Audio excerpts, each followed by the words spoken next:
നിലമ്പൂർ ഉപതെരഞ്ഞെടുപ്പിൽ ജമാഅത്തെ ഇസ്ലാമി, PDP എന്നിവരുടെ പിന്തുണ തെരഞ്ഞെടുപ്പിൽ അവർക്ക് ഗുണകരമാവുമോ?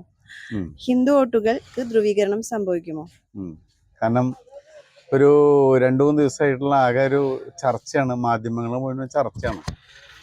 അപ്പോൾ ഇതിൻ്റെ പേരിൽ നമുക്ക് ഈ PDPയുടെ പിന്തുണ LDFന് ഉണ്ടെങ്കിലും അതുകൊണ്ട് കാര്യമായിട്ട് അവർക്ക് ബെനിഫിറ്റ് ഉണ്ടാവണമെന്ന് തോന്നുന്നില്ല. അതോടൊപ്പം തന്നെ ജമാഅത്തെ ഇസ്ലാമിയുടെ പിന്തുണ UDFന് വന്നു എന്ന് വിചാരിച്ച് പ്രത്യേകിച്ച് അതുകൊണ്ട് UDFന് പ്രത്യേകിച്ച് വിശേഷമൊന്നും ഉണ്ടാകാനായിട്ട് പോകുന്നില്ല. കാരണം SDPI അവിടെ മത്സരിക്കുന്നുണ്ട്, അൻവർ മത്സരിക്കുന്നുണ്ടെന്ന്.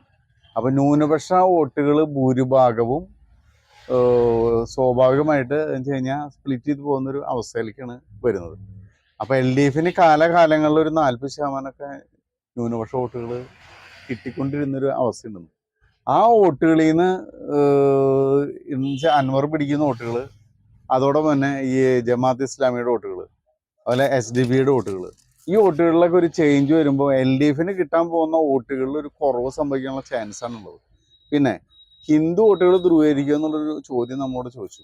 ഇവിടെ BJPയുടെ സ്ഥാനാർത്ഥി നിൽക്കുന്നുണ്ട്, അതൊരു ക്രിസ്ത്യൻ സ്ഥാനാർത്ഥിയാണ്. അപ്പം അതിൻ്റെ ബേസിൽ ഒരുപക്ഷെ ഹിന്ദു വോട്ടുകൾ മുഴുവൻ മറ്റേ സ്വരാജിലേക്ക് ഷിഫ്റ്റ് ചെയ്യപ്പെടാമെന്നുള്ളൊരു ചാൻസ് ഉണ്ടായിരുന്നു. പക്ഷേ PDPയുടെ പിന്തുണ LDFന് വരുന്നതോടുകൂടി, കാരണം മദനീനെ ശരിക്ക് LDFൻ്റെ കണ്ണിൽ മദനി വളരെ നല്ലൊരു മനുഷ്യനായിട്ടുണ്ടെങ്കിലും പക്ഷെ BJP ആളുകളുടെ മുന്നിൽ മദനീനെ പറ്റിയുള്ളൊരു ചിത്രം വേറെയാണെന്ന്. അതുകൊണ്ട് മദനിയുടെ പിന്തുണ LDF പരസ്യമായിട്ട് തള്ളി പറയുകയാണെങ്കിൽ ഒരു പക്ഷേ ഭൂരിപക്ഷം അവൻ്റെ ഹിന്ദു വോട്ടുകളിൽ കൂടുതൽ LDFന് കിട്ടാനൊരു സാധ്യത ഉണ്ടായിരുന്നു. ആ സാധ്യത ഇല്ല. അതുകൊണ്ട് തെരഞ്ഞെടുപ്പിന് പ്രഖ്യാപിക്കുന്ന സമയത്ത് ഉണ്ടായിരുന്ന രാഷ്ട്രീയ കാലാവസ്ഥ UDFന് ചെറിയ തോതിൽ UDFന് അനുകൂലമായ സാഹചര്യമാണ് നിലവിലുണ്ടായിരുന്നത്. ആ സാഹചര്യം ഇപ്പോഴും നിലനിൽക്കുന്നു എന്ന് മാത്രമേ പറയാനായിട്ട് സാധിക്കുള്ളൂ. പിന്നെ ഈ ജമാഅത്തെ ഇസ്ലാമി UDFന് പിന്തുണ പ്രഖ്യാപിച്ചതിൻ്റെ പിന്നിൽ 2 വിഷയമുണ്ട്. ഒന്ന്, UDF ഉറപ്പായിട്ട് ജയിക്കാൻ പോകുന്നു എന്നുള്ള സാധ്യതയുള്ളതുകൊണ്ട് ആ ജയത്തിന്റെ മുന്നിൽ ഞങ്ങളുടെ പിന്തുണ കൊണ്ടാണെന്ന് വരുത്തി തീർക്കാനുള്ള UDFനെ തോൽപ്പിക്കുന്നതിന് വേണ്ടി ജമാഅത്തെ ഇസ്ലാമിയുടെ വോട്ട് UDFന് ചെയ്യും എന്ന് വരുമ്പോൾ അവർക്കെതിരെയുള്ള മുഴുവൻ വോട്ടുകളും LDFിലേക്കോ അല്ലെങ്കിൽ അൻവറിലേക്കോ പോകുന്നതിനുള്ളൊരു തന്ത്രത്തിന്റെ ഭാഗമായിരിക്കും. ഇവര് വോട്ട് UDFന് കിട്ടൂല, എന്നാൽ ഇവർക്കെതിരെയുള്ള വോട്ടുകൾ മുഴുവനും UDFനെതിരെ വരും വേണം. അങ്ങനെ ഒരു തന്ത്രത്തിന്റെ ഭാഗമായിരിക്കും. പക്ഷെ എന്ത് തന്നെയായാലും നിലമ്പൂര് തെരഞ്ഞെടുപ്പിൽ ശക്തമായ രാഷ്ട്രീയ പോരാട്ടമാണ് നടന്നുകൊണ്ടിരിക്കുന്നത്. ജാതി മത ഭേദമന്യേ മുഴുവൻ ആളുകൾ രാഷ്ട്രീയമായി തന്നെ വോട്ട് ചെയ്യുന്നതാണ് നമ്മൾ വിശ്വസിക്കുന്നത്. ഇപ്പോഴത്തെ പൊസിഷനിൽ എങ്ങനെ വന്നാലും ഷൗക്കത്തിന് ഒരു 6000 വോട്ട് മുതൽ ഒരു 18000 വോട്ട് വരെ ലീഡിൽ ജയിക്കാനുള്ള സാധ്യതയുണ്ടെന്ന്. കാരണം അൻവർ LDFന്റെ വോട്ടുകൾ പിടിക്കുന്നില്ലെങ്കിൽ സ്വാഭാവികമായിട്ട് ഭൂരിപക്ഷം. നേരെ മറിച്ച് PV അൻവർ LDFനെതിരെ ശക്തമായി പ്രവർത്തിക്കുന്നുണ്ട്.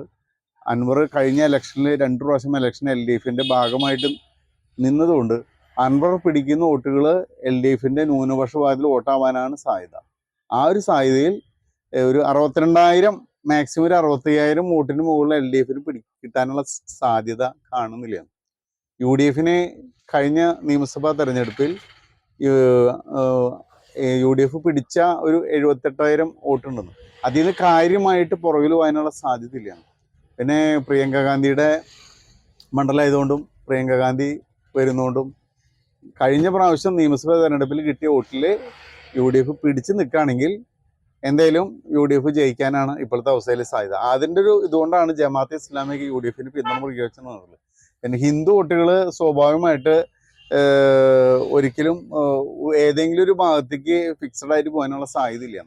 അത് പരമ്പരാഗതമായി പോയിക്കൊണ്ടിരിക്കുന്ന പോലെ തന്നെ അത് ഒരു 42% വോട്ട് LDFനും ഒരു 30% അടുത്ത വോട്ട് UDFനും ബാക്കി വരുന്ന വോട്ടുകൾ BJPയിലും ആ തരത്തിലേക്ക് പോകാനാണ് സാധ്യത വരിക. ഹിന്ദു വോട്ടുകൾ, ക്രിസ്ത്യൻ വോട്ടുകൾ എല്ലാവർക്കും ഒരുപോലെ ഭാഗം ചെയ്തു പോകാനുള്ള സാധ്യതയാണ് കാണുന്നത്. എന്തായാലും ഇപ്പോഴത്തെ അവസ്ഥയിൽ ആര്യാടൻ ഷൗക്കത്തിനാണ് ചെറിയ മുൻതൂക്കം. ഇനി നമുക്ക് വോട്ടെടുപ്പ് കഴിഞ്ഞ് പോളിംഗ് ശതമാനത്തിന്റെ വളരെ ഘടകമുണ്ടെന്നതിൽ.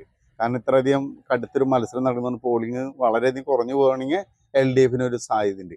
നേരെ മറിച്ച് നല്ല പോളിംഗ് നടക്കുകയാണെങ്കിൽ സ്വാഭാവികമായിട്ട് UDF അനുകൂലമായിരിക്കും. പോളിംഗ് കഴിഞ്ഞാലാണ് നമുക്ക് യഥാർത്ഥത്തിൽ ഒരു പ്രവചനം നടത്താൻ സാധിക്കുള്ളൂ. ഇപ്പോഴത്തെ അവസ്ഥയിൽ ഇങ്ങനെയാണ് പറയാൻ പറ്റുള്ളൂ. ഓക്കെ.